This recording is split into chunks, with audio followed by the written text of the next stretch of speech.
নমস্কার। অ্যানিম্যানিয়ান study circle থেকে আমি ডাক্তার দিলীপ কুমার হালদার। আজকের আলোচনায় একেবারে একটা নতুন ওষুধ, যদিও আগের পর্বে একটা পার্ট বলেছি, আজ তার দ্বিতীয় পর্ব। আজকের ওষুধ পজিট্রন। প্রথমেই বলে নিই আসলে পজিট্রন কী। পজিট্রন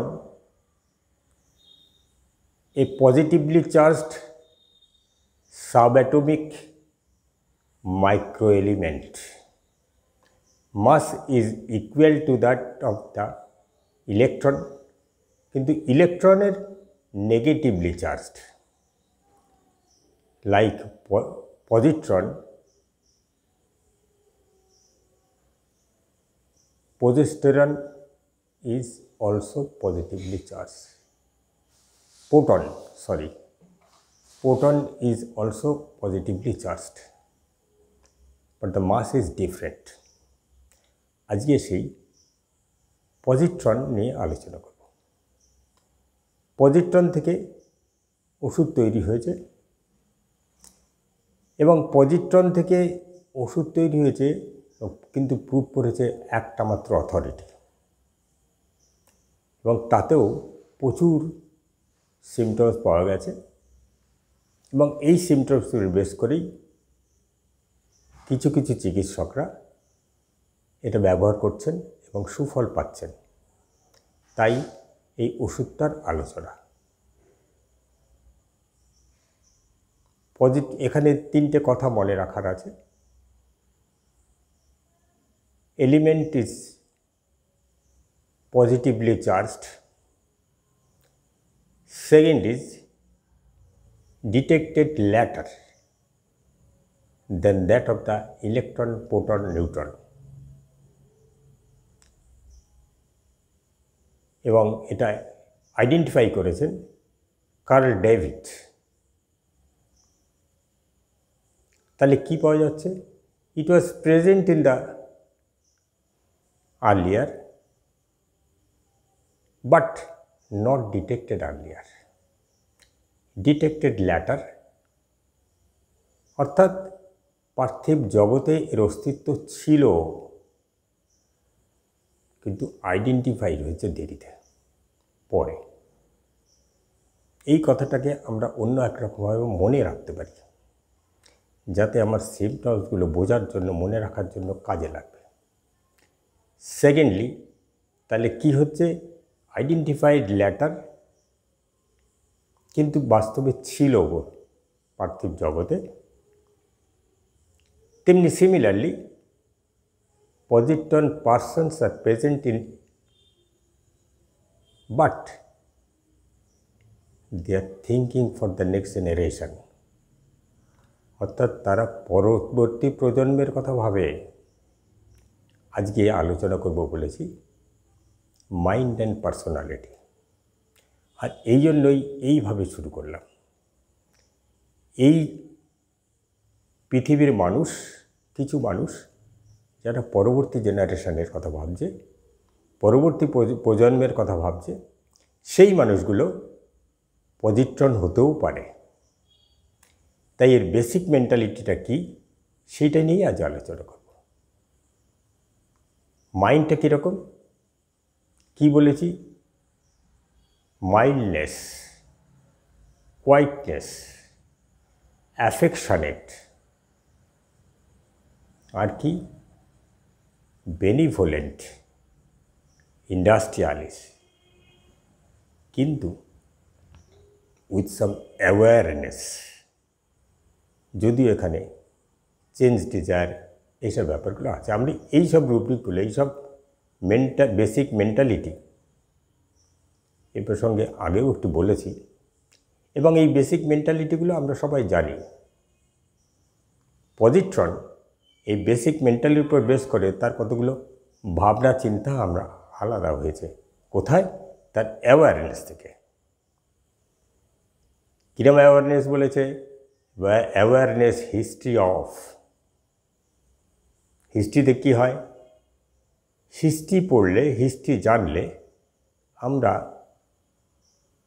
হাজার হাজার বছরের ইতিহাস চোখের সামনে দেখতে পাই এবং এই ইতিহাস তখনকার পরিস্থিতির কোন ঘটনায় কি ফল হয়েছে সেটা জানতে পারি। ফলে আমরা এইটাকে যদি কোরিলেট করি ফর দ্য প্রেজেন্ট বা কোরিলেট করি with the present, we can predict the future.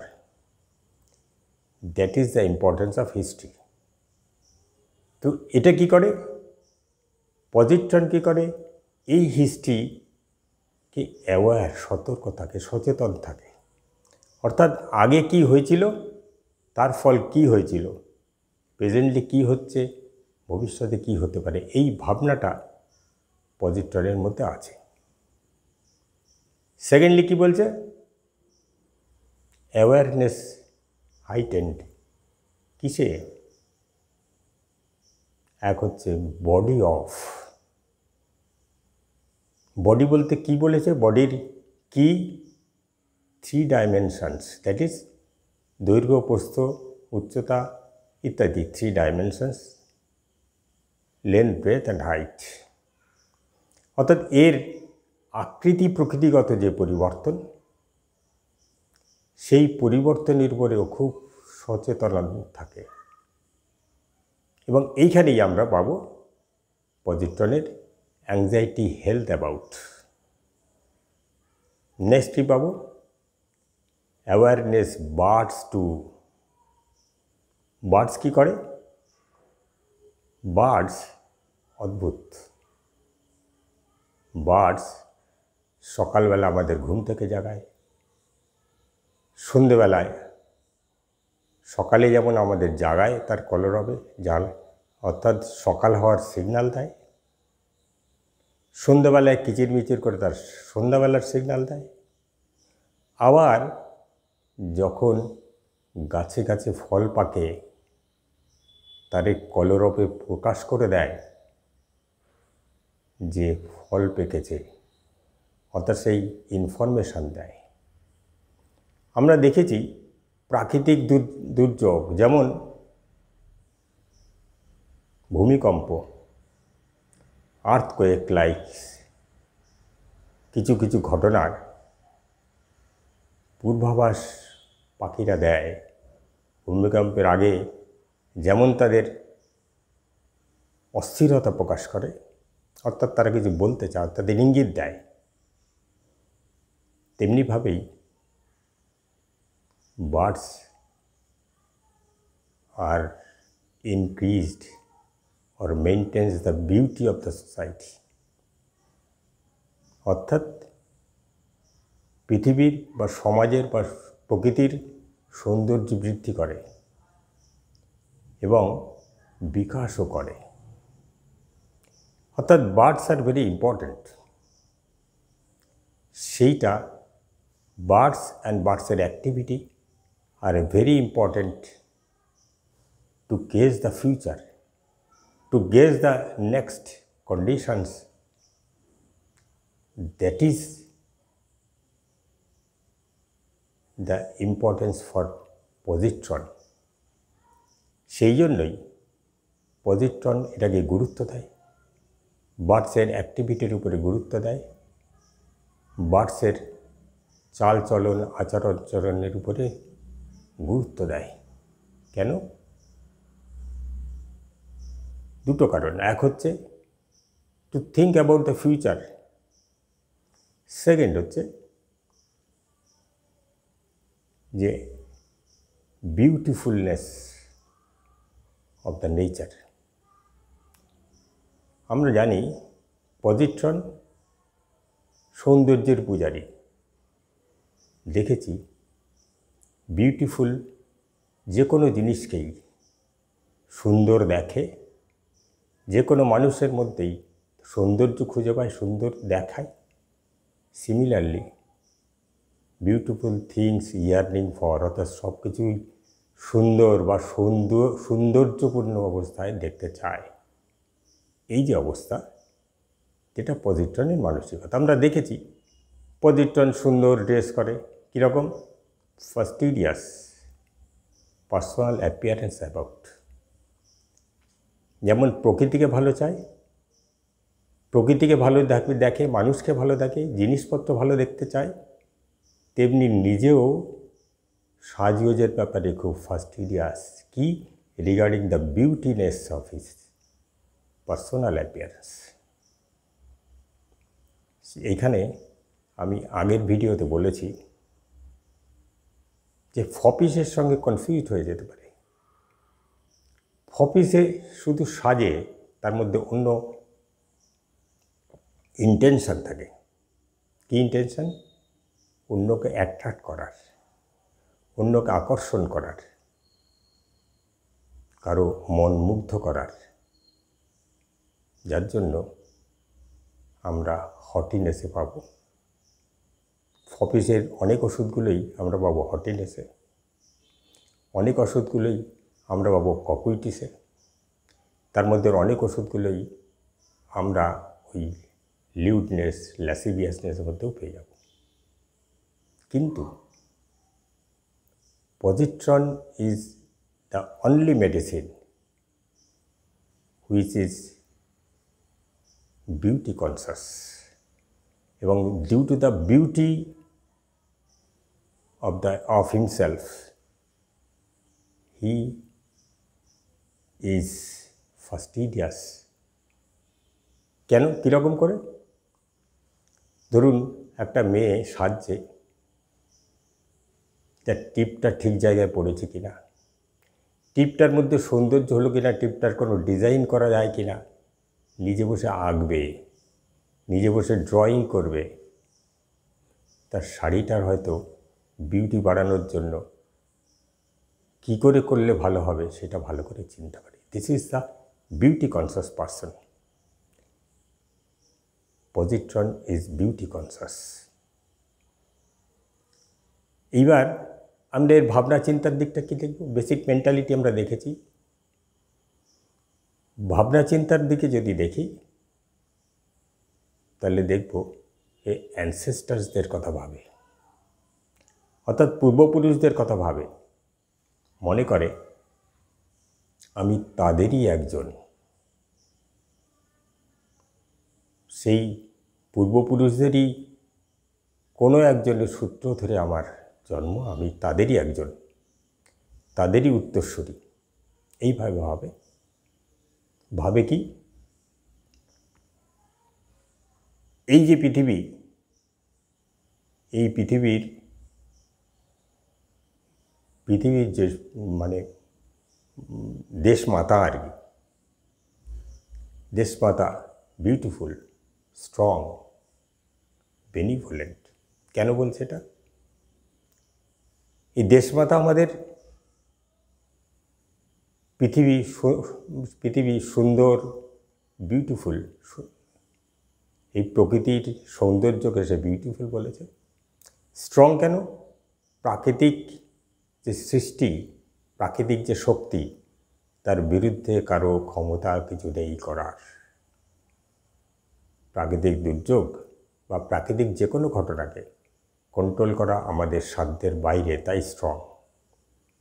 Benevolent কেন বলছে? যে এই প্রকৃতি আমাদের কি দিচ্ছে? আলো, বাতাস, ফুল, ফল, অক্সিজেন, এই গ্যালন গ্যালন অক্সিজেন ইত্যাদি ইত্যাদি দিয়ে আমাদের বাঁচিয়ে রেখেছে, বাঁচাচ্ছে পৃথিবীর জন্য, মানুষের জন্য, জীবনের জন্য। সেটা নির্দ্বিধায় করে যাচ্ছে, তাই একে বলেছে বেনিভোলেন্ট মাদার আর্থ। অথচ কী করছে? বলছে এর ভাবনাটার মধ্যে বাট অ্যাবিউজড অ্যান্ড ডিসরিগার্ডস অন, অর্থাৎ এইটাকে নষ্ট করা হচ্ছে এবং অসম্মান করা হচ্ছে, অমর্যাদা করা হচ্ছে। এই ভাবনাটা পজিট্রনের। যে মানুষটা সুযোগ পেলেই যেখানে গিয়ে গাছ পোঁতে, পাড়ায় পাড়ায় গাছ পুঁতে বেড়ায়, ফাঁকা জায়গা পেলেই গাছ পোঁতে, সে মানুষটা পজিট্রন হতেও পারে। এই ধরনের ভাবনা আমরা একটু খেয়াল করে দেখব। কি বলেছি? যেমন বিউটি কনসাস, তেমনি বলছে আর কি ভাবে, যেমন মাদার আর্থের কথা ভাবে, তেমনি ভাবে মানে পূর্বপুরুষদের কথা, অ্যানসেস্টার্সদের কথা, তেমনি ভাবে এই মাদার্স অ্যান্ড গ্র্যান্ড মাদার্সের কথা, পিতৃপুরুষ শুধু নয়, আদিমাতা, আদিমাতা আদি ঠাকুমার কথাও ভাবে। এই ভাবনাটা, এটা পজিট্রনের বেসিক ভাবনা। এগুলো সিঙ্গেল রুব্রিক। এ খুব সেন্সিটিভ। কোন দিকে সেন্সিটিভ? একদিকে দেখব sensitive criticise to, sensitive injustice to, sensitive nature and natural objects, sensitive crying of children। মানে কি? ক্রাইম অফ চিলড্রেন কেন বলল? চিলড্রেন বলতে আমরা সাধারণত বুঝি যারা শিশু, অর্থাৎ তারা কম বোঝে বা কম বুঝতে চেষ্টা করে, বেশি বোঝার চেষ্টা করে না, কম বোঝে, কম বুদ্ধি, তারা ভুলভাল অনেকেই করে, তাদেরকে গাইড করতে হয়। তো যে মানুষগুলোকে গাইড করার প্রয়োজন হয়, সেই মানুষগুলো যখন তার ক্রাই করছে, অর্থাৎ সে কিছু চাইছে বা আবেদন করছে, সেটাই কিন্তু পজিট্রন সেন্সিটিভ। পজিট্রন এগিয়ে যায়। আগেই যে বলেছি, পজিট্রন পরের জেনারেশনের কথা ভাবে। এই জেনারেশন থাকে, এই প্রজন্মে থাকে, কিন্তু পরের প্রজন্মের কথা ভাবে। এই বেসিক মেন্টালিটি কিন্তু পজিট্রনের। পজিট্রন কি বলেছি? Sensitive two nature and natural objects. Objects বলতে যে কোনো বস্তু, বাড়ি ঘর, জিনিসপত্র, গাছপালা ইত্যাদি ইত্যাদি, এবং সেইটা রক্ষা করার চেষ্টা করে। যখন দেখে সেগুলো রক্ষা হচ্ছে না, মানুষ সেগুলোর অমর্যাদা করছে, তখন সে হতাশ হয়ে ভাবে, এ কী হলো? Despair future about the planet. তখন প্ল্যানেটের ফিউচার নিয়ে খুব ভাবতে শুরু করে, কি হলো, কি হবে। এই বেসিক ভাবনা পজিট্রনের। অর্থাৎ আমরা পজিট্রনকে দেখেছি সে খুব ইন্ডাস্ট্রিয়াস, অ্যাক্টিভ। এই অ্যাক্টিভ ইন্ডাস্ট্রিয়াস মানুষটা তখন যেন নড়ে চড়ে বসে। আর এই নড়ে চড়ে বসতে গিয়ে যদি কখনো তার মধ্যে বাধাপ্রাপ্ত হয়, বিশেষ করে ইনজাস্টিস, বিশেষ করে কোনো মডিফিকেশান তার জীবনে এসে যায়, কিংবা এমন কোনো ঘটনা তার মনে রাগের সৃষ্টি করে, এগুলো এই পজিট্রন টাইপের মানুষের মানসিকতাকে বা মানসিকতা বা তার জীবনী শক্তিকে ডিসঅর্গানাইজড করে দেয়। যে ডিসঅর্গানাইজড ভাইটাল ফোর্স তখন তার ইমোশনকে ড্রাই করে দেয়। Dryness of emotions, dryness of body. তখন সে আর কোনো ইমোশনের সঙ্গে যুক্ত হতে পারে না। হয়তো তার নাতিটা, ছোট্ট নাতিটা এসে হয়তো তাকে কিছু বলছে, গুরুত্বই দেয় না। হয়তো ছোট্ট নাতনিটা তার জন্য কিছু বলছে, গুরুত্বই দেয় না। হয়তো গুরুত্বই নেই, ও বোঝেই না। হয়তো ভাবটা দেখে মনে হয় যেন ইনডিফারেন্ট টু এভরিথিং। আসলে এর ইমোশন ড্রাই হয়ে গেছে। এই যে অবস্থা, this is the last stage, আর শেষের দিকে পজিট্রনের মানসিক অবস্থা, যেমন তার রিয়াকশান, অ্যাকশান এসব থাকে না। পার্সোনালিটি কাকে বলে বলেছি? পার্সোনালিটি হচ্ছে পার্সোনাল অ্যাফিনিটি। কিসে? Personal affinity, personal tolerance, personal reactions to the environment. তো আমরা এখানে কি দেখলাম? অ্যাফিনিটি অ্যান্ড রিয়াকশানস কি? এই অতীত পুরুষদের কথা ভাবছে, অ্যানসেস্টার্সদের কথা ভাবছে। অ্যানসেস্টার্সদের কথা যেমন ভাবছে তেমন ভাবছে সে তার আদিমাতা বা মাতামহদের কথা। অ্যাট দ্য সেম টাইম সে প্রকৃতির কথা ভাবছে, ন্যাচারাল অবজেক্টসের কথা ভাবছে। এই যে সুন্দর পৃথিবীকে লোকে অ্যাবিউজ করছে, ডিসরিগার্ড করছে, এইটা নিয়ে তার কষ্ট হচ্ছে এবং ভাবছে তাহলে প্ল্যানেটের ভবিষ্যৎ কী হবে, এই প্রজন্মের মানুষগুলোর ভবিষ্যৎ কী, পৃথিবীকে তাহলে শেষ হয়ে যাবে, ইত্যাদি ইত্যাদি নানা ভাবনা যে মানুষদের মধ্যে আছে। যে মানুষদের মধ্যে এই মানসিকতা পাওয়া যাবে তাদের মধ্যে পজিট্রন থাকতে পারে, একটু খুঁজে দেখতে হবে। বেসিক মেন্টালিটি এই রকম। আমি এর পরের ভিডিওতে বিভিন্ন ডিলিউশনস এবং ডিলিউশন সম্পর্কিত অ্যাক্টিভিটিস নিয়ে আলোচনা করব। আজ এখানে শেষ করছি।